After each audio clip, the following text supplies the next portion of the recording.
Assalamualaikum warahmatullahi wabarakatuh. Innal hamdalillah wassalatu wassalamu ala Rasulillah wa ala alihi wa sahbihi wa man tabi'ahum bi ihsan ila yaumil qiyamah. Jamaah yang semoga rahmati dan Allah berkahi. Alhamdulillah, senantiasa kita bersyukur kepada Allah atas segala kondisi dan keadaan yang Allah telah berikan kepada kita. Apapun keadaan kita dan ujian yang menimpa kepada kehidupan kita, kesedihan kita, dan berbagai macam luka yang kita derita, maka itu dibandingkan dengan nikmatnya Allah, pastilah lebih besar kenikmatan yang Allah telah berikan kepada kita. Inilah yang menjadikan kita selalu bersyukur dalam setiap keadaan. Bukan hanya bersyukur ketika kita bahagia dan lapang, tetapi bersyukurlah pula ketika kita dalam keadaan diuji oleh Allah dan diberikan musibah. Bersyukur dalam keadaan lapang itu biasa, tapi yang luar biasa adalah ketika kita mampu bersyukur di tengah keterbatasan, di tengah musibah dan ujian yang mendera dalam kehidupan kita. Karena Rasulullah adalah pribadi seorang Nabi yang senantiasa bersyukur, bukan hanya ketika lapang, sampai beliau pun ketika mendapatkan musibah dan ujian yang begitu berat dalam kehidupan dakwahnya beliau, maka beliau senantiasa bersyukur. Inilah yang menjadikan kita bahagia, karena sesungguhnya bukan bahagia yang menjadikan kita bersyukur, tetapi bersyukurlah, maka itu yang akan menjadikan kita bahagia di dalam kehidupan. Sebelumnya saya sangat memohon maaf sebesar-besarnya atas keterlambatan yang terjadi karena kondisi di jalanan tidak sesuai dengan prediksi saya. Semoga kesabaran para jamaah akan diganti oleh Allah dengan lapisan keberkahan di dunia dan di akhirat, insyaallah. Kita akan melanjutkan, yaitu adalah tema yang telah kita bahas pada pertemuan kita yang terakhir, yaitu adalah membahas tentang satu persoalan yang akan mengingatkan kita tentang sebuah safar yang kita akan temui, yaitu adalah tema andai si mayat bisa bicara. Karena pada dasarnya setiap manusia itu adalah hakikatnya dia musafir. Kita ini musafir, musafir dalam perjalanan yang pendek dan musafir dalam perjalanan yang panjang. Musafir dalam perjalanan yang pendek adalah ketika kita pindah dari satu daerah ke daerah yang lain. Intiqal minal balad ilal balad, yaitu adalah pindahnya kita dari satu lokasi ke lokasi di atas muka bumi. Itulah yang menjadikan kita musafir. Masing-masing dari kita pernah menjadi musafir di dalam perjalanan di dunia, dan itulah perjalanan yang disebut dengan safarul qarib, perjalanan pendek. Tapi sesungguhnya safar yang kita miliki selaku hambanya Allah bukan hanya safar yang pendek. Allah memberikan kepada kita safar yang kedua, yang disebut dengan safarul ba'id, yaitu perjalanan yang panjang. Karena pada dasarnya manusia bukan hanya pindah dari satu tempat dan lokasi ke tempat dan lokasi yang lain, tapi pada dasarnya manusia itu akan pindah dari dunia menuju ke alam barzakh, berpindah ke alam akhirat ketika ditegakkan mizan untuk mempertanggungjawabkan semua perbuatan yang pernah dia lakukan. Inilah yang disebut dengan safarul ba'id, perjalanan jauh, di mana perjalanan yang kedua jauh lebih meletihkan daripada perjalanan yang pertama bagi orang yang senantiasa berbuat dosa. Mari kita perhatikan dari ucapan Abu Hurairah untuk menggambarkan bahwasanya kita ini layaknya musafir dalam perjalanan yang panjang. Abu Hurairah, orang yang bertabur dengan amal salih, meriwayatkan dan mengabadikan hadis-hadis Rasulullah ketika meninggal dunia justru menangis. Disinilah kita memahami satu faedah penting. Orang yang semakin beriman semakin ketakutan kepada dosa dan maksiatnya, dan semakin lupa kebaikan yang dia kerjakan. Sebagaimana Abu Hurairah menemani Nabi layaknya baju untuk Rasulullah, layaknya bayang-bayang untuk Rasulullah. Tapi ternyata walaupun amalannya begitu besar, hari ini kita sering menyebut nama Abu Hurairah. Setiap kajian selalu menyebut nama Abu Hurairah. Berapa kajian hari ini? Semuanya setidaknya pernah menyebut nama Abu Hurairah sekali. Begitu besar amalannya, dia tengah hidup di tengah-tengah kita hari ini seakan-akan. Tapi perhatikan ketika dia akan meninggal dunia, beliau ketika akan meninggal dunia menangis. Tangisannya membuat pilu, termasuk keluarga dan anaknya. Anaknya mencoba menenangkan dengan mengingatkan kebaikan yang pernah dilakukan oleh Abu Hurairah. Karena anaknya ngerti Abu Hurairah ini dalam keadaan sakaratul maut, di mana dekat beliau dengan kematian. Maka dia mengingatkan kebaikan dan amal soleh yang dikerjakan oleh Abu Hurairah. Tapi lihat jawaban tolak yang disampaikan oleh Abu Hurairah kepada anaknya, mengingatkan pula kepada kita tentang faedah besar. Abu Hurairah berkata, tulus safar, killatul amal, falam nadri al-mahbi amakuna fil jannah am fil nar. Anakku, kamu gak ngerti safar yang akan ditempuh oleh ayahmu sebentar lagi, safar yang panjang. Killatul amal, kamu tahu bekal yang dibawa oleh ayahmu itu begitu sedikit. Falam nadri, dan kita tidak tahu, wahai anakku, apakah langkah kaki ayahmu ini akan berada di terminal surga, apakah di terminal neraka. Maka Abu Hurairah menangis ketika habis menyampaikan itu, termasuk anaknya yang mengingatkan beliau supaya tidak sedih, malah terlarut dalam kesedihan karena mengingat perjalanan panjang dan sedikitnya amal yang diingatkan oleh Abu Hurairah kepada beliau.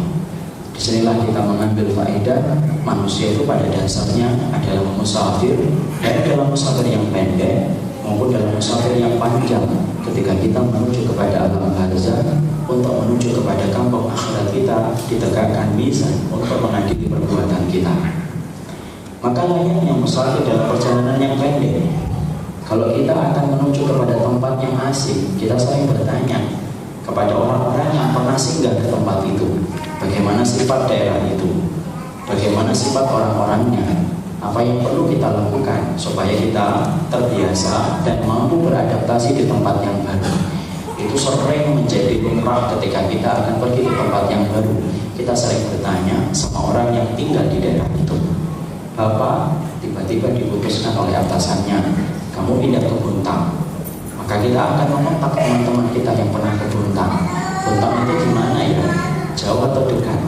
Buntang itu dingin atau panas? Kita banyak bertanya supaya informasi yang kita kumpulkan banyak, supaya kita mampu adaptasi di Buntang dan tidak merugi.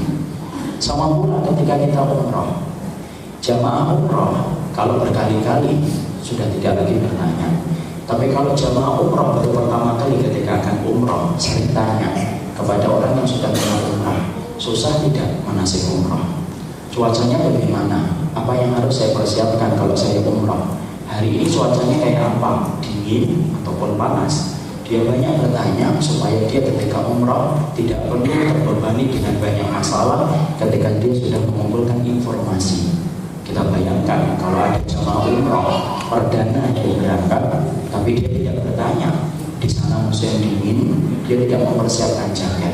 Di sana musim dingin, dia tidak membiasakan kaos kaki. Akhirnya apa? Ketika sampai di sana kedinginan, dia kerepotan untuk membeli jaket, dia kerepotan untuk membeli kaos kaki, hanya karena tidak bertanya. Inilah pula yang menjadikan kita mengkiaskan, menganalogikan safar yang pendek ini kepada safar yang panjang. Kita ingin supaya kita ini menjadi orang yang tidak merugi di dalam safar yang panjang. Kita ingin bertanya, barzah itu kayak apa? Yang dimimpikan oleh orang yang sudah terbujur kaku itu apa? Supaya kita tidak ikut menyesal, karena hari ini kita termasuk orang yang masih diberikan waktu oleh Allah di satu lokasi, di satu waktu, di mana waktu yang kita sekarang tinggal adalah waktu yang dimimpikan oleh orang-orang yang telah meninggal dunia. Tidak ada yang diandai-andaikan orang yang ketika telah meninggal, kecuali hidup kembali dengan berbagai macam hal yang mereka inginkan. Kita ingin banyak bertanya kepada mereka, tapi ternyata mereka telah terbujur kaku. Mereka tidak bisa cerita kepada kita langsung. Tapi Allah, rahmatnya mencakup seluruh kepada kehidupan orang yang beriman. Allah sampaikan kepada kita lewat penjelasan Rasulullah apa yang sering dikatakan oleh ruh ketika telah meninggal dunia, supaya kita mampu untuk mendengar kisah-kisah mereka, mimpi-mimpi mereka, pengandian-pengandian mereka, supaya kita tidak menyesal kalau kita tiba waktunya berpijak kepada musafir yang jauh. Inilah yang menjadikan kita ingin membahas perkara apa yang disesali oleh si mayit, perkara apa yang diharapkan oleh si mayit ketika mereka sudah menghadap kepada Allah. Belajar dari si mayit supaya kita menjadi orang yang beruntung ketika kita telah ditetapkan ajalnya oleh Allah Subhanahu wa Ta'ala. Ini pula yang menjadikan kita mengkaji tentang apa yang diinginkan oleh si mayit yang diceritakan oleh Allah dan Rasulnya di dalam kitab dan sunnahnya. Sebelum kita membahas, saya mengingatkan kembali, kita tidak akan pernah disebut mayit, tidak akan pernah disebut mati, sampai tidak akan disebut roh atau kemudian arwah sampai kemudian kita mengalami kematian. Oleh karenanya kita harus paham hakikat kematian itu bagaimana. Karena banyak orang yang tidak mengerti hakikat kematian yang dijelaskan oleh kitabullah dan sunnah. Ada orang yang mengartikan bahwasanya enak ya kalau meninggalnya itu gampang. Ada yang mengatakan kasihan betul ya kalau meninggalnya kecelakaan, kepalanya pecah. Kita sering tidak paham tentang hakikat kematian. Sebagaimana kita sering berprasangka orang yang meninggal ketika matanya terbelalak itu su'ul khatimah. Padahal mata terbelalak bagian wajah dari kematian. Karena anggota badan kita yang paling setia mengikuti ruh ketika dicabut itu mata. Fa inna ruha idza qubida tabi'atul basar. Sesungguhnya ruh apabila dicabut maka sesungguhnya yang mengikuti itu mata. Makanya mata sering terbuka, mata sering seakan-akan melihat, karena pada hakikatnya dia melihat perjalanan ruh ketika telah dicabut dari jasad. Itu contoh-contoh bahwasanya banyak orang mereka akan menemui kematian, tetapi ternyata banyak di antara manusia yang tidak paham hakikat kematian itu semacam apa. Inilah pentingnya bagi kita untuk mengingat kembali hakikat kematian yang dijelaskan Nabi semacam apa, supaya kemudian kita mengerti pintu yang akan kita masuki sifatnya semacam apa dan kita mempersiapkan. Maka kemarin kita telah membahas bahwasanya hakikat kematian itu tiba-tiba fuji'ah. Karena sesungguhnya berapa banyak orang yang dalam keadaan sehat mati lebih cepat daripada yang sakit, dan berapa banyak orang yang sakit justru umurnya lebih panjang daripada yang sehat. Fakam min salimin mata ghairi ilati, fakam min sakimin asya hina minad dahr. Sebagaimana dijelaskan di dalam salah satu syair, di mana syair ini ketika diperdengarkan kepada Umar bin Abdul Aziz, khalifah yang dikagumi menjadi khalifah yang kelima, nangis pingsan beliau. Maka di antara bait syair yang disampaikan di dalam syair itu adalah berapa banyak orang yang mereka sehat mati mendadak, umurnya lebih pendek daripada yang sakit, dan berapa banyak orang yang sakit justru umurnya jauh lebih panjang daripada yang sakit. Jadi disinilah kita mengetahui hakikat kematian yang pertama, fuji'ah, dia tiba-tiba. Kita tidak pernah mengerti kapan seseorang itu meninggal dunia. Bahkan malaikat maut yang mencabut nyawa kita pun tidak pernah mengerti kapan ajal itu akan datang. Allah yang menentukan ajal, Allah yang memerintahkan malaikat maut untuk mencabut nyawa ketika Allah telah tetapkan. Hasan al-Basri sampai berkata di dalam salah satu asar beliau, sesungguhnya manusia setiap hari didatangi oleh malaikat maut 3 kali, kata Hasan al-Basri. Kita tidak tahu 3 kali itu kapan waktunya, tapi yang jelas malaikat maut itu datang menyapa kita, menjenguk kita sehari 3 kali. Sembari kemudian dia membawa lembaran catatan rezeki kita. Kemudian dilihat, fulan rezekinya masih ditinggal.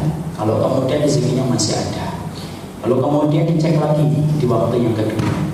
Kemudian dilihat lagi rezekinya masih ada ditinggal.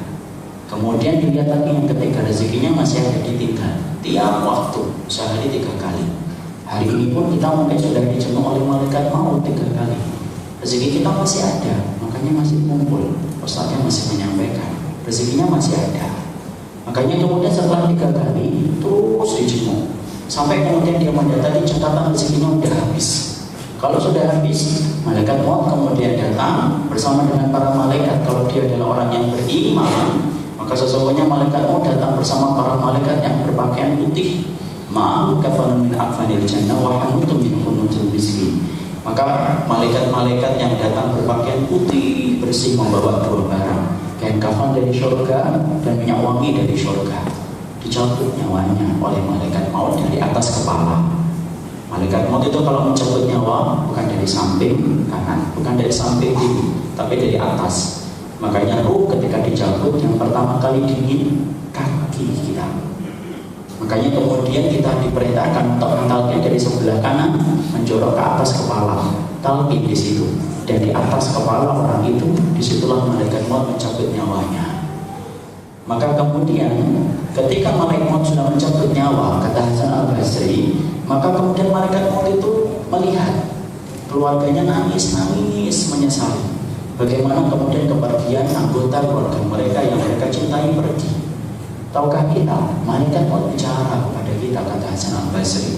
Malaikat maut berkata, kalian jangan salahkan saya, kalian jangan kemudian salahkan dan kemudian jadikan saya itu menjadi kesalahan kalian. Rezeki keluarga kalian itu memang sudah habis.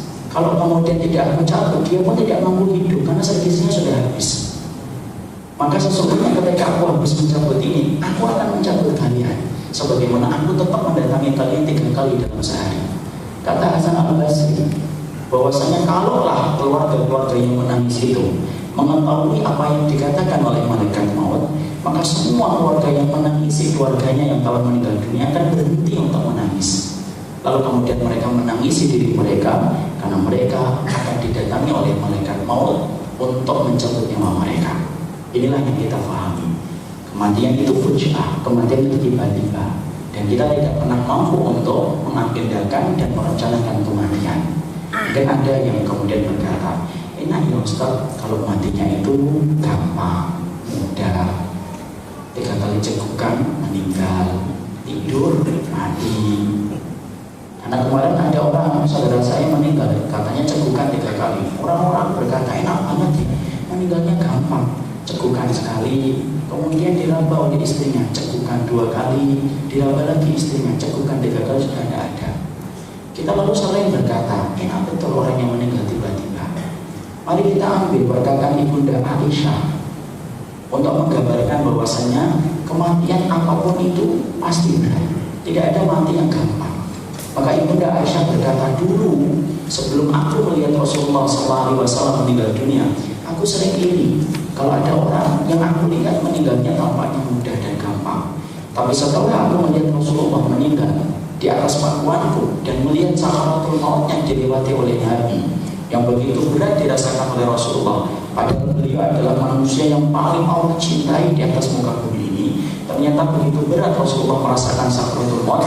Maka setelah itu hilang keinginanku untuk iri kepada orang yang aku lihat matinya kayaknya itu tenang. Karena apa? Tidak ada orang yang mati tenang, karena pada hakikatnya orang itu meninggal dalam keadaan yang berat menghadapi sakaratul maut.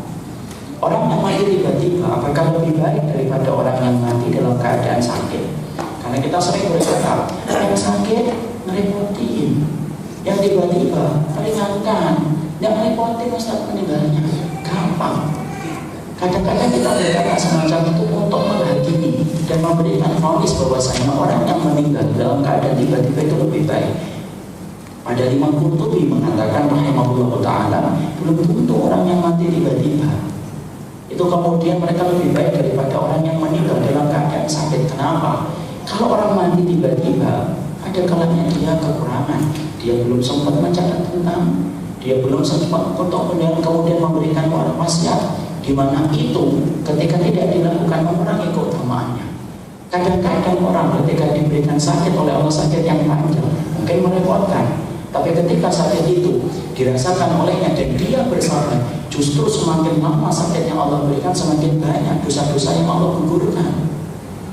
Dan yang kedua, dia sempat untuk membuat wasiat, sempat untuk membuat catatan hutang, dan itu terkadang lebih baik daripada orang yang mati dalam keadaan tiba-tiba. Ada kondisi yang kadang mati tiba-tiba lebih baik, tapi belum tentu orang yang sakit lama itu kemudian kita katakan matinya nggak baik karena merepotkan banyak orang.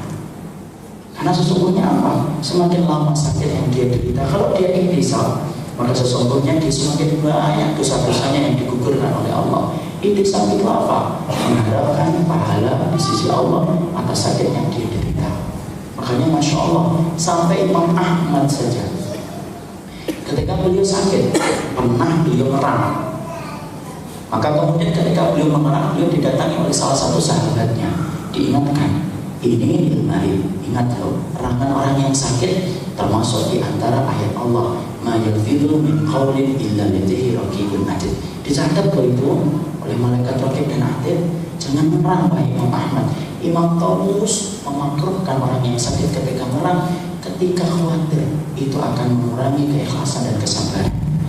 Anaknya setelah mendapati ayahnya diberikan nasihat oleh sahabatnya, Masya Allah, setelah itu kemudian akhirnya Imam Ahmad bin Hanbal tidak pernah lagi nyerah walaupun sakitnya parah sampai beliau meninggal dunia, karena beliau khawatir ketika nyerah akan dicatat oleh malaikat raqib dan atid dan akan mengurangi pahala yang dia dapatkan dari sakit yang beliau derita. Masya Allah. Disinilah kita paham, makanya kemudian kita sunnahnya itu apa? Kalau kita nggak ngerti, kita ini tiba-tiba atau sakit ketika mati, tinggalkan wasiat. Sunnahnya itu tinggalkan wasiat. Safar 3 hari, tinggalkan wasiat. Sakit, tinggalkan wasiat. Sudah tinggalkan wasiat, dan saya dijawab daripada saya nanti malah sedih. Tinggalkan wasiat. Wasiat itu ada 2, wasiat harta, wasiat mengharta. Tinggalkan. Hudzaifah saja berwasiat kok, supaya dia nanti dikubur dalam keadaan yang sunnah. Tidak boleh ada yang kemudian menyelisih sunnah ketika dia itu akan dikuburkan. Itu dinukil oleh Imam Al-Albani dalam Risalah Ahkamul Janaiz. Hudzaifah ibnu Yaman berwasiat. Abu Darda berwasiat kepada istrinya Ummu Darda. Abu Darda ini seorang sahabat Ansor, orangnya perawakannya tinggi, putih, ganteng. Dia ngomong sama istrinya, kalau mau ketemu saya nanti jangan nikah lagi ya, supaya kita ketemu lagi di surga. Makanya Ummu Darda tidak nikah lagi. Dilamar oleh Muawiyah bin Abi Sufyan radhiyallahu anhu, ditolak lamaran Muawiyah. Ditanya sama Muawiyah, kekurangan saya apa sih? Tidak ada, cuma satu, saya ingin bersama dengan Muawiyah, saya ingin bersama dengan Abu Darda nanti di surga. Ini termasuk wasiat. Boleh nggak wasiat semacam ini juga Ustaz? Boleh, tapi hukumnya tidak wajib diamalkan kalau wasiat kayak gini. Kenapa? Karena kalau orang itu khawatir karena zina, boleh dia nikah lagi untuk menjaga dirinya. Tapi wasiat kepada istrinya, jangan nikah lagi setelah saya, supaya ketemu saya di surga. Mantap, khusnudurnya sama Allah besar. Boleh. Atau sebaliknya istri ngomong sama suaminya, jangan nikah lagi ya Bi.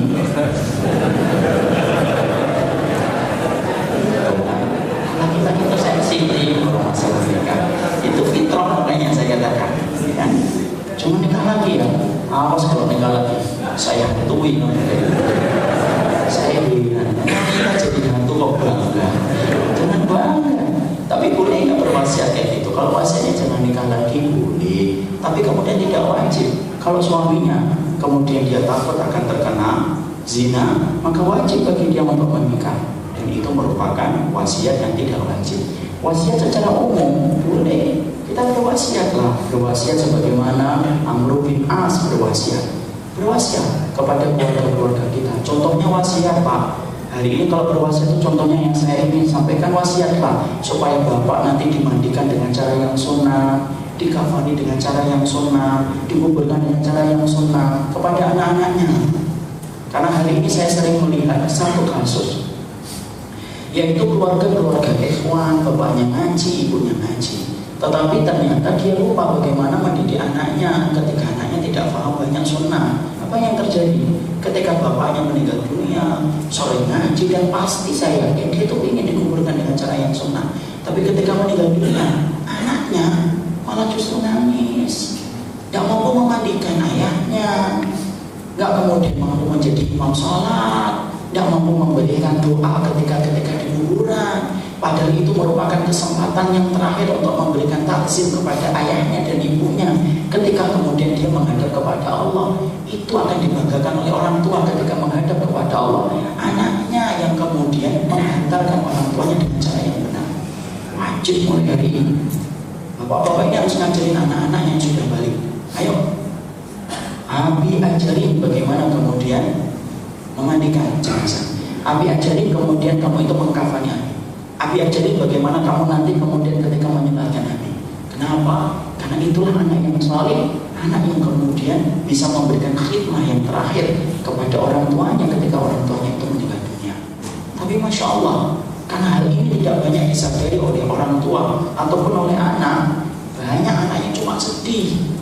Akhirnya ketika bapaknya meninggal, ibunya meninggal, panggil mudzin, panggil tetangga, panggil RT, kemudian panggil itu penyegaran jenazah yang belum tentu sunnah, belum tentu mengikuti Nabi. Saya pernah melihat, wallahi sendiri, bagaimana salah satu penyelenggaraan jenazah ketika kemudian dia memandikan jenazah itu kasar luar biasa, sampai kemudian selang dimasukkan ke belakang, kosok-kosok sebagaimana mengkosok-kosok pakaian kotor.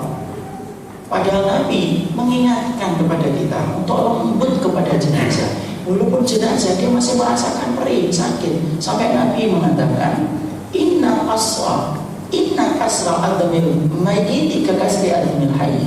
Sampai Rasulullah SAW itu bersabda, kamu mematahkan tulang orang yang telah meninggal dunia sama dengan mematahkan tulang ketika dia masih hidup. Disitulah kita butuh lembut betul ketika kita itu memandikan jenazah. Terlebih lagi itu bapak kita, ibu kita.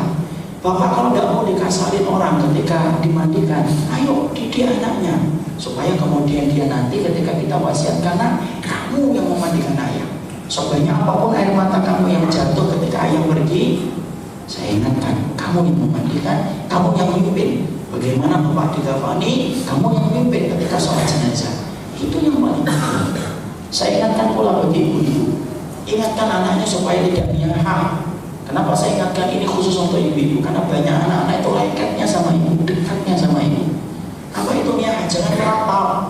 Banyak anak-anak yang tidak sadar ketika ibunya meninggal itu dia meratap, menangis, meraung-raung, sampai kemudian digulung-gulung sampai pingsan. Ibunya seakan-akan tidak ridho bahwasanya ibunya yang baik itu dipanggil oleh Allah. Itu niyaha, dosa besar. Kelak akan diberikan bagian dari kudis ketika orang itu kemudian berniyaha. Makanya wajib bagi orang tua, bapaknya ngajarin ahkam jenazah, penyelenggaraan jenazah yang sunnah. Wasiat kalau mampu dari sekarang, berwasiat supaya kemudian anaknya mampu untuk menyelenggarakan jenazah dengan cara yang sunnah. Ibu-ibunya ingatin itu anaknya, kalau ibu nanti mati mendadak ataupun enggak, kamu jangan nangis sampai berlebihan. Kalau kamu sampai nangis berlebihan, ketika ibu tidak mengingatkan, ibu yang akan kena siksa. Makanya dalam satu riwayat Rasulullah bersabda, innal mayyita yu'adzabu bibukai ahli. Sesungguhnya mayat itu akan diadab oleh Allah, disiksa oleh Allah disebabkan karena tangisan air mata keluarganya. Ini yang sering dijadikan dalil oleh orang. Kalau nangis jangan netes ke kain kafan, nanti disiksa. Padahal maknanya apa? Bukan itu maknanya. Maknanya ada dua, kata para ulama. Yang pertama, yaitu adalah ketika si mayat sebelum meninggal dunia sudah berwasiat, nanti kalau saya mati, nangisnya yang kenceng ya. Kalau bisa betul-betul sedih, jadi orang itu betul-betul kehilangan saya. Orang yang semacam ini ketika mewasiatkan supaya orang itu nangis sekencang-kencangnya, inilah mayat yang diadab ketika keluarganya melaksanakan wasiatnya. Nangisnya kencang-kencang dan tetesan air mata keluarganya menjadi penyebab adab si mayat itu. Atau yang kedua, kata para ulama, si mayat itu tidak ngajarin keluarganya, tidak ngajarin anaknya supaya sabar menghadapi takdir. Kita tidak mau yang kedua. Makanya mulai sekarang, kenapa saya tadi tekankan kepada ibu-ibu? Karena anak-anak itu dekat banget dengan ibu. Ayah pergi sampai seminggu nggak dicari, ibu baru pergi setengah hari dicari-cari. Makanya kemudian ibu yang harus menjelaskan kepada anaknya, kalau ibu nanti meninggal, jangan ya. Jadi pada dasarnya disitulah kita mengetahui kematian itu sifatnya tiba-tiba. Tidak mampu untuk kemudian kita rencanakan. Dia datang tiba-tiba tanpa kita ketahui, tanpa kita kontrol. Dia datang dan itu menjadi sebab bagi kita untuk mempersiapkan. Kita sering bertanya, kenapa ya umur umatnya Rasulullah kok pendek dibandingkan dengan umurnya Nabi Adam, dibandingkan dengan umur Nabi-Nabi dan Rasul sebelumnya. Saya tertarik untuk mengkaji ini ketika ibu saya meninggal dunia umur 69 tahun. Walaupun sudah diberikan beberapa kelebihan, saya itu sempat memikirkan, kenapa ya nggak sampai umurnya umatnya Rasul itu sampai 200, 300, 400, supaya kita betul-betul kenyang bersama dengan orang yang kita cintai. Ternyata penjelasan salaf itu berkata, justru orang yang paling dirahmati oleh Allah itu umatnya Rasul, walaupun diberikan umur yang pendek, karena umur yang pendek itu bagian dari rahmatnya Allah. Kalau bapak-bapak beribadah sampai 1000 tahun, kita bisa bayangkan jaga istiqomahnya itu susahnya luar biasa. Berarti kemudian Masya Allah, padahal menjaga istiqomah kan susah, ngaji saja Beda-beda kan orang yang kemudian lahir istiqomah setelah ngaji. Ada yang ngaji sampai 4 hari masih istiqomah, ada yang 3 hari istiqomah, ada yang 2 jam setelah ngaji istiqomahnya hilang, ada yang baru keluar dari masjid udah hilang itu istiqomahnya. Kalau kemudian kita hidup sampai 1000 tahun kayak Nabi Adam, sampai kemudian diuji oleh Allah, dipisahkan dengan Hawa ratusan tahun, kayak apa beratnya? Sampai kayak Nabi Nuh menghadapi anaknya, istrinya yang kemudian dalam keadaan kafir 950 tahun, kayak apa beratnya? Tapi ketika kita diberikan umur yang pendek, kalaupun Allah menimpakan ujian kepada bapak dan ibu dan saya, paling-paling ujiannya 20, 30, 40 tahun, tapi balasannya tiada batas kelak di akhirat. Kalaupun ada yang diberikan sakit, paling sakitnya hanya 40 tahun, paling lama 50 tahun namanya, tapi setelah itu mendapatkan balasannya panjang di akhirat. Tapi coba kalau kita diberikan umur yang panjang kayak Nabi Nuh, sekalinya kanker 200 tahun kanker kayak apa? Misal sampai kemudian tumor di kepala, sudah berapa tahun Pak? 600 tahun coba. Disitulah saya kemudian memahami, Masya Allah, hikmahnya besar ya. Sampai ketika Allah itu memberikan kita umur yang pendek pun, ternyata itu bagian dari rahmat Allah. Cuma kita yang terkadang akalnya terbatas, tidak mampu menangkap setiap rahmatnya Allah. Disitulah kita paham, Allah berikan kita umur yang pendek, berarti sebesar apapun ujian yang sekarang menimpa ke kita, Masya Allah sebentar balasannya itu panjang. Itu yang pertama. Yang kemarin kita rasakan atau yang kita bahas pula, sesungguhnya hakikat kematian itu melewati sakaratul maut. Semua orang itu merasakan sakaratul maut. Tidak ada yang merasakan, tidak ada yang tidak merasakan sakaratul maut. Siapapun yang meninggal itu pasti merasakan sakaratul maut. Berlapis-lapis sakit itu yang diderita ketika orang itu sakaratul maut. Kemarin saya memberikan contoh, kalaulah kuku dicabut dari kaki kita ataupun tangan kita, itu kita membayangkan itu pada kuku. Kita sering mendengar metode penyiksaan itu bermacam-macam, salah satunya cabut kuku. Saya pernah dengar kata bapak dulu, PK itu menggunakan cara itu untuk menyiksa para tawanannya. Kita bayangkan itu, kita bisa bayangkan kalau ruh yang bersemayam dalam tubuh kita sampai dicabut, saking beratnya sakaratul maut. Sampai pada ulama menyampaikan, kenapa orang yang sakaratul maut itu tidak mampu mengatakan aduh, karena sakitnya sampai berlapis-lapis, tidak mampu lagi orang itu berkata aduh. Rasulullah sendiri sampai beliau itu minta semangkuk air dalam hadis Ashabus Sunan. Beliau minta semangkuk air, dicelupkan tangannya ke dalam mangkuk air itu, diusapkan wajahnya. Saking beratnya sakaratul maut yang dirasakan oleh beliau, hingga keluar sebuah doa yang menggambarkan apa yang dirasakan oleh Nabi. Makanya sampai Aisyah itu setelah melihat Rasulullah sakaratul maut, tidak lagi dia itu pingin untuk meninggal bapaknya itu tenang, tidak ada. Apa yang diucapkan Nabi yang keluar dari lisannya? Allahumma hawwin alaina sakaratul maut. Ya Allah, ringankan sakaratul maut untuk kami. Padahal Nabi semuanya merasakan sakaratul maut. Bahkan orang yang tampaknya tidur itu merasakan sakaratul maut. Cuma hakikat mata kita dan pendengaran kita itu tidak bisa disamakan dengan orang yang sedang menempuh perjalanan sakaratul maut. Orang yang mati tabrakan, Ustaz, apakah sakaratul maut itu? Kan dia mati, langsung kemudian meninggal. Itu menurut dohir kita. Tapi pada hakikatnya dia merasakan sakaratul maut. Kalau Nabi merasakan sakaratul maut, siapapun manusia itu merasakan sakaratul maut. Tidak ada yang terlewat kecuali satu, orang yang mati syahid. Semuanya merasakan sakaratul maut. Sampai Rasulullah kemudian berteringatkan dahinya, sampai beliau usap itu kemudian tangannya ke wajahnya, diusap lagi, tapi kemudian dahinya tetap berkeringat. Saking beratnya sakaratul maut. Apalagi kita paham kata Syekh Utsaimin, sakaratul maut yang dirasakan Nabi itu 2 kali sakaratul mautnya orang biasa. Jadi itu menggambarkan sakaratul maut bahwasanya setiap kematian itu pasti melewati sakaratul maut. Walaupun dia mati mendadak, walaupun dia matinya dalam keadaan kayaknya tidur, hakikatnya dia merasakan sakaratul maut yang berat. Siapa yang tidak merasakan itu? Asyhid. Sebagaimana yang dijelaskan oleh Rasulullah SAW dalam hadis yang sahih. Ya. Sesungguhnya setiap anak Adam itu merasakan sakaratul maut, illa asyhid, yajidu ahaduhum kamasil mursal, kecuali orang yang mati syahid. Orang yang mati syahid itu kemudian mereka tidak merasakan sakaratul maut, kecuali dia merasakan kematiannya itu sebagaimana digigit semut.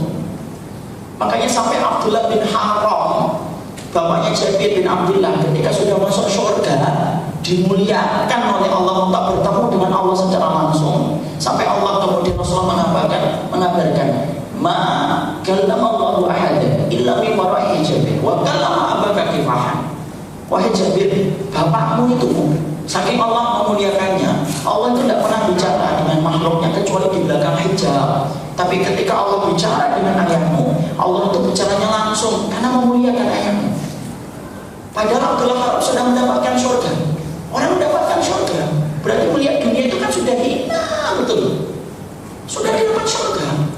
Tapi ternyata ketika Allah bertanya kepada Abdullah bin Haram, Allah mengatakan, "Jangan ada yang jika minta apa? Aku kasih." Lalu kemudian ternyata Abdullah bin Haram, ayahnya Jabir yang meninggal dalam peperangan mati syahid itu mengatakan apa? Antoh iyani fa'utalu fi khazaniyatan, ya Allah, tolong ya Allah hidupkan saya kembali supaya kemudian saya merasakan kembali mati syahid. Saking nikmatnya orang yang mati syahid itu.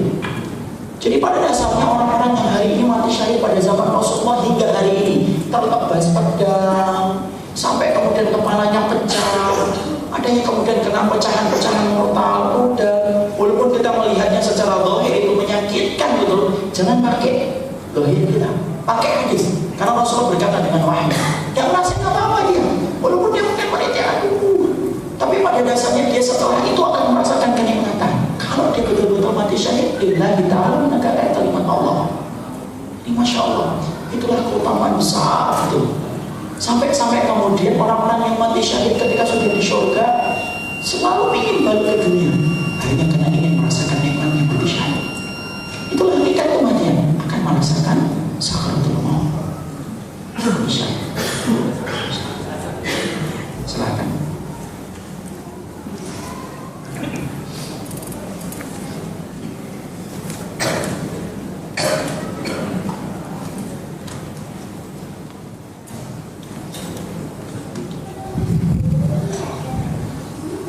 Ibu-ibu yang membawa anak kecil mohon dijaga agar tidak berisik dan mengganggu kekhusyukan kita dalam mendengar kajian. Terima kasih. Alhamdulillah wassalatu wassalamu ala Rasulillah. Jemaah yang semoga Allah rahmati dan Allah berkahi. Kita lanjutkan sebentar apa yang kita tadi sampaikan.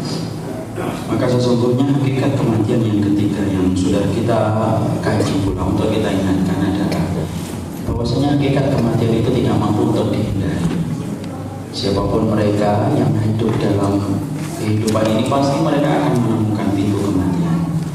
Kita ini berjalan dengan bayang-bayang 99 sebab kematian. Sampai Rasulullah SAW mengingatkan kita dalam hadis yang sahih dalam riwayat Tirmidzi. Ini merupakan hadis yang dikatakan adalah hadis hasan gharib. Ketika Rasulullah SAW bersabda, "Masalu ibnu Adam ila janbihi tis'atun wa tis'una maniyatan in akhta'at bil manaya waqa'u fil haram waqa'u fil haram hatta yamuta."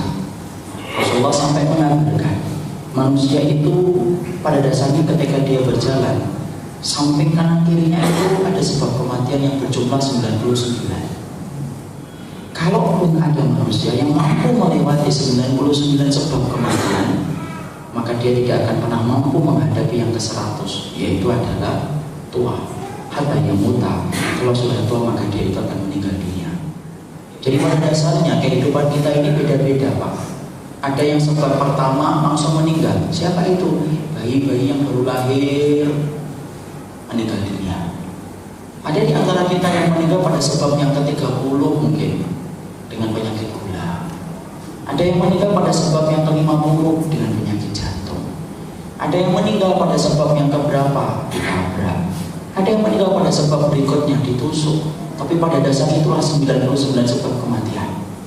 Kalaupun ada orang yang mampu melewati dengan takdir Allah 99 kematian itu sebab kematian, dia melewati penyakit jantung, dia melewati penyakit gula, dia melewati tercuri, dia melewati kecelakaan, dia melewati semua sebab-sebab kematian itu. Nabi lalu berkata, dia tidak akan pernah mampu melawan yang ke-100. Yang ke-100 itu apa? Al-haram, tua. Kata yang muta, pasti dengan tua itu akan ditakdirkan dia meninggal dunia. Ada kan orang yang meninggal karena tua, gula enggak, jantung enggak, ditusuk tidak, tabrakan pun tidak. Sebab-sebab kematian itu berhasil dilewati. Dia lompat itu melewati 99 sebab kematian. Tapi kemudian dia tidak mampu melawan Tuhan. Kadang-kadang kita melihat ada orang yang mereka diselamatkan oleh Allah dari kecelakaan pesawat, entah dia terlambat, entah dia nggak jadi naik, entah kemudian di dalam rumah kemudian dia jadi berangkat. Kalaupun dia selamat dari sebab kecelakaan yang harusnya dia dapatkan dari pesawat itu, Allah pun akan menakdirkan kecelakaan mungkin yang lainnya, sebab kematian yang lainnya, karena pada dasarnya tidak bisa dihindari. Jadi itulah kemudian hakikat kematian yang kemudian kita mengerti, supaya kemudian kita tidak mengerti dan tidak memahami tentang hakikat kematian yang sesungguhnya, karena itu pasti akan menimpa kita. Karena pada dasarnya kematian adalah pintu yang akan disponsori oleh setiap manusia. Sekarang mari kemudian kita bahas. Lalu kemudian bagaimana yang diimpi-impikan oleh si mayit ketika mereka sudah berpindah ke alam barzakh. Ketika mereka sudah pindah, maka kemudian kejadiannya adalah ketika seseorang itu meninggal dunia. Sebelumnya kita harus mengerti di dalam hadis riwayat Bara' bin Azib, manusia itu ketika telah meninggal dunia, sebelum dia meninggal dunia, dia melihat kumpulan para malaikat-malaikat. Kalau dia adalah orang yang mukmin, para malaikat yang datang kepadanya adalah malaikat-malaikat yang berwarna putih, pakaiannya cerah, membawa kain kafan dan membawa minyak wangi dari surga. Rasulullah berkata dalam hadis yang diriwayatkan Bara' bin Azib, "Idza kana mu'min fi inqita'in minad dunya, nazala ilaihi malaikatun minal malaikah, ma'hum kafanun min aqfalil jannah wa hanutun min hunutil miski." Sesungguhnya orang-orang iman yang beriman itu akan meninggalkan dunia, maka datang kepadanya para malaikat putih, pakaiannya rombongan, sejauh mata dia memandang. Makanya perhatikan orang-orang ketika akan meninggal dunia, apabila dalam keadaan sakit, tidak melihat ke kanan, tidak melihat ke kiri, tidak melihat ke bawah. Ada nggak kita melihat orang sakit melihat ke bawah? Dia selalu melihat ke atas. Karena pada dasarnya para malaikat itu ada. Fajalasu inda mudil basar. Rasulullah SAW berkata, para malaikat yang datang itu, maka kemudian mereka itu datangnya duduk sejauh mata memandang. Makanya kalau kita sedang mengkondisikan orang ketika sakaratul maut, orang yang nangis suruh pergi, jangan ganggu orang yang sakaratul maut.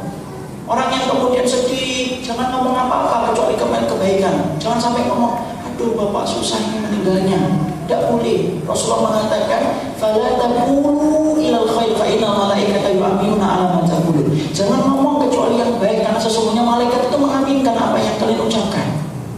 Kalau kemudian apa yang dilakukan Ustaz, kalau orang sudah melihat ke atas, ditawari apa-apa sudah tidak ingin, Pak ini ada 1 miliar, dan nggak gores.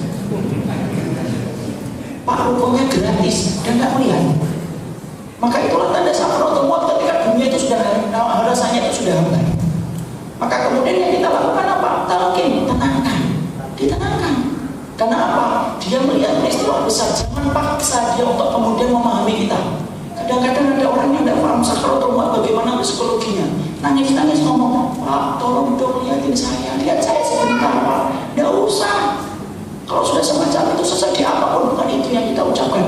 Tapi yang kita ucapkan apa? Talqin. Lakinu ala mautakum la ilaha illallah. Talqin orang yang akan meninggalkan di antara kalian la ilaha illallah. Di sebelah mana Ustaz? Sebelah kanan. Mentalkinnya lembut, tidak usah buru-buru. La ilaha illallah.